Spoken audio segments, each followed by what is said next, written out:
So we've heard a lot today about what happened before, during, and after the sixth graders did this field trip. But we haven't heard a lot about what did not happen. One, we have a band teacher who didn't do her necessary homework, and as a result, she put students in the district at a great risk. Maybe she didn't have time, maybe she needed to ask for help, but it sounds like she didn't. Two, we have a principal who didn't ask questions about the new location for lunch. She didn't do her homework. She didn't ensure that the students she's responsible for were going to an acceptable location in downtown Detroit.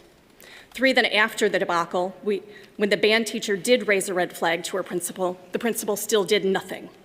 She could have sent a letter to the parents explaining the situation and calming the situation down. She could have sent a letter to the board, who then could have told leadership that it wouldn't happen again. She could have contacted the district communications department and asked for advice, but she did nothing. And then the situation festered, and that's a really bad word, and that's exactly what happened. Parents put photos on social media, parents contacted the board, and parents weren't happy. Then a board member did exactly what he was voted to do, and thank you. Did he contact the teacher, principal, or superintendent? It doesn't sound like it, but after 7 weeks of them doing nothing, why should he? He had actual photos of what happened. He wasn't questioning the event, he questioned the judgment and what was going to stop it from happening again. The board, after learning about the incident, didn't investigate the band teacher for lack of preparation. You didn't question the principal for lack of oversight.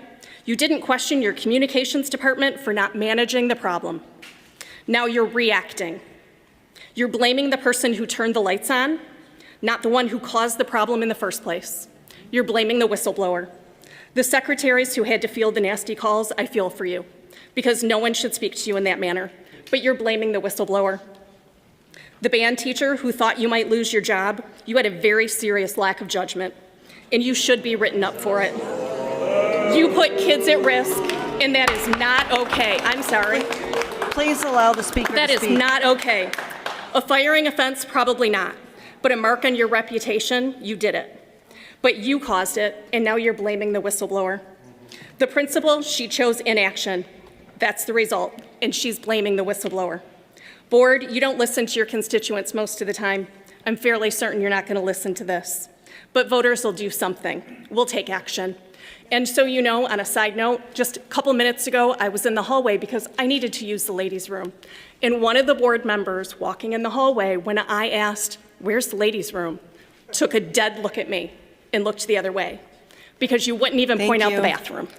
Aiden Law.